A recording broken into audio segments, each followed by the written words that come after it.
Welcome back to the Round Ball Report. As promised, Mark, Andrew, and I are here. We're going to get into the topic of the NBA, particularly our hometown team, the Washington Wizards, who are coming off of a victory against the Detroit Pistons, guys. But as I watched the course of that ball game, I was not surprised the way it started, one, or the way it ended in terms of that window of opportunity really getting small.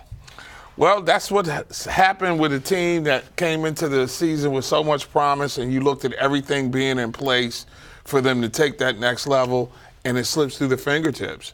And where I was once, sitting over there telling Jimmy, you stay put, you ride the wave, you stay the course, it's time for a breakup. And I think the breakup has to come in the backcourt. If really? The Beatles can break up, if the Temptations can break up. I mean, heck, they broke up, David Ruffin and Eddie Kendricks? You can break up Bradley Beal and John Wall. I'm sorry. It seems like their chemistry isn't this. Well, but you're going to have to give something. Something's not right. I agree with there's something beneath the surface. And the great teams have a dynamic wing player who's of that 6'8", 6'10", freakish nature.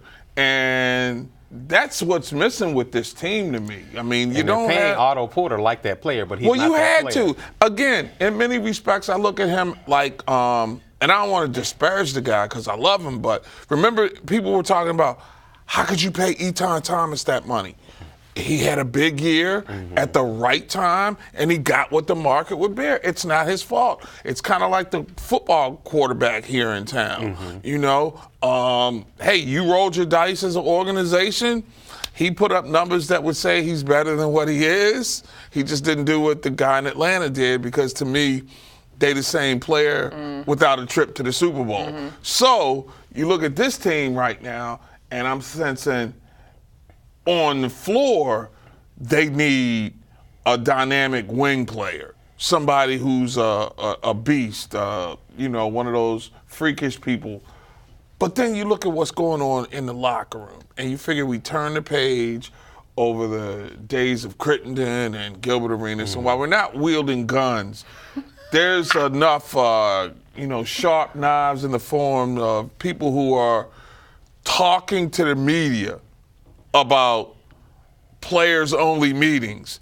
And that's a heinous violation of team rules. When it's your team leader that does it. Yeah. So in case our folks at home missed it, Candace Buckner had a great article in the Washington Post. I believe that hit today or over the weekend. Monday. The Washington Wizards had a players-only meeting after the Charlotte loss, which we all know lives in lore in terms of the bottom of what the Wizards could be when they're awful. The meeting did not go so well. The meeting, there were comments in the article, Bradley Beal saying that guys felt like they weren't able to get it all off their chest. Ultimately, what I remember from the article is the denouement, as I would call it.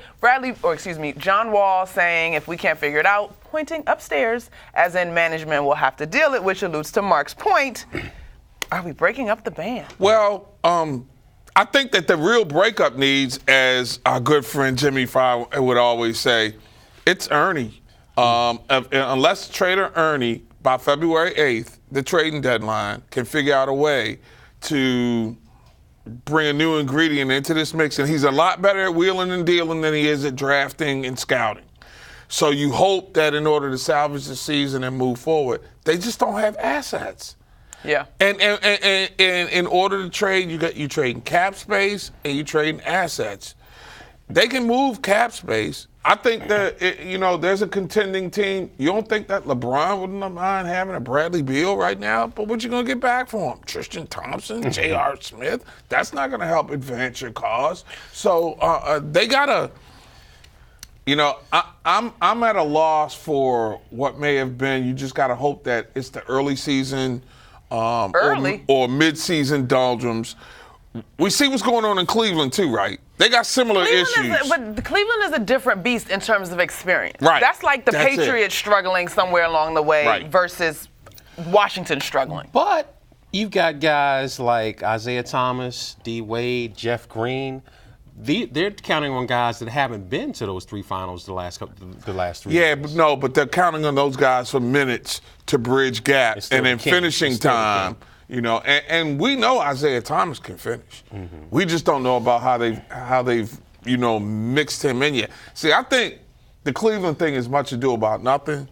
I think when they need to tighten up the sneakers and They did it. Remember, we went through this last year. Exactly. We've seen this act before. They're better. They got more championship savvy with D Wade. That's going to help some things out. I think Cleveland's going to be all right in the East. Now, when they, I'm glad you clarified that. okay, when it comes to West Coast time, that's a different story altogether. But do you think that it's a failed experiment playing Kevin Love at center and still having Isaiah Thomas and J.R. Smith? That's what they talked about. That starting five is untenable on the defensive end when you've got Kevin Love, Isaiah Thomas, and now they say J.R. Smith can't guard us. And they also saying that That's not new. Yeah, Anyway, exactly. But again, a lot of Cleveland's problem is LeBron James, the general manager, who is also struggling with LeBron James, the coach.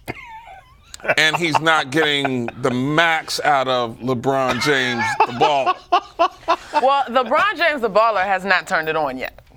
So you think he's just playing the role? He's coasting to get to the fun. And to your point, I could see that.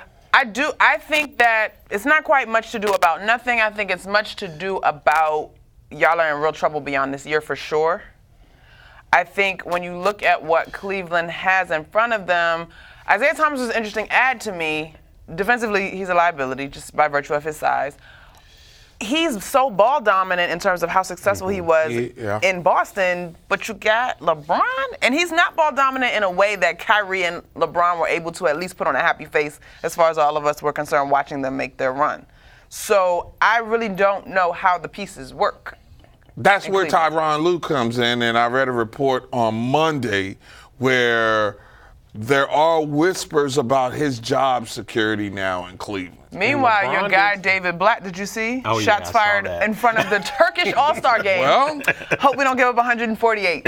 Wow. it boom. And they gave up 151, by the way, but it wasn't all-star. okay, good. Yeah, it It's was all-star game. It's all-star game. So all things, being equal, Toronto's tough.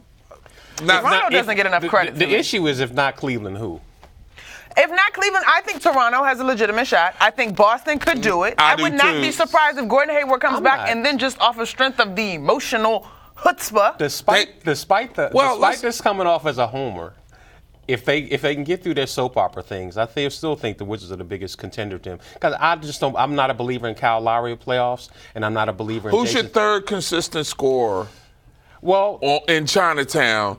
Because you need 3 scores to win in the NBA in postseason as they did last year. Brad and John's numbers went up. That's created more opportunities for Otto and Markieff. He's still not healthy yet. But between Markieff and Gortat, that's your third score. And with Oubre being a consistent threat See, off the bench. now Oubre maybe. I like Oubre. Yeah, I but like him. this whole Markieff, Otto, Gortat. Triple-headed Gortat- monster? Yeah, no. That Not role buying it? players, no, not buying it. Reminds me of the days of when Dean Smith was coaching at Carolina, and he'd have all these big dudes that would come off the bench, the Serge Zwickers and the Montrose. yeah. Well, I'm not even Montrose. Montrose played 8-10 years in the league. You know what I mean? He wasn't the superstar, but he played effectively. I just don't know what I look at Markieff Morris like a hand of spades. You know how, or the Wizards starting 5. When you're bidding, you got 2 in the possible. You don't know who's going to be, and the teams that win have a threesome. But they're paying 3 for sure. Well, you had to. Don't begrudge Otto. He did what he had to do. What would we be saying if Otto had walked? Well, Depends on who they didn't. they got that offer from Brooklyn Yeah. and if Brooklyn had not made that offer, they weren't going to give him the max deal. Well, and we saw how it started with the loss of Trevor Ariza. But I understand when you go to a place that you don't have to pay state taxes, and you look at the taxes that you're paying in Maryland, that's a no-brainer. And they are a contending team. But I thought that was going to be one that would come back to bite them when I they got agree. to a moment like this, and it's biting them With right the last now. minute we got left, does Cleveland make a move prior to the trade deadline? It depends on who LeBron, the general But he's manager. not committing to be the general manager, player, or coach beyond this year. But he's still GM now. Okay, and I hear he wants Lou Williams, perhaps. You know, that's the apple of his eye right now Who doesn't in terms of defend score. So it's you know. He doesn't defend right now, y'all. Come on, you got to keep the big picture in mind. He going to defend when LeBron is yelling in his face come playoff time. He, you know, LeBron is that company that throws money at problems, but he never fixes them. And you're that guy we can go to. Where can they find you? TheAfro.com and TheShadowLeague.com. Check out that podcast, y'all. All right, that's going to do it for this edition. I know you enjoyed it. It was informative and action-packed. And you can look forward to more coverage of the latest from the high school basketball scene, college basketball scene, special features, and interviews with the players and coaches from the high school, college, and professional basketball scenes in the metropolitan area on future shows. And remember, what's happening on the court will definitely be around the ball. And for all of your aspiring basketball stars out there, don't ever forget that focusing on your education is the first step towards making your hoop dreams come true. So until next time, I'm Andrew Dyer. I'm Monica McNutt. For the Round Ball Report, good night.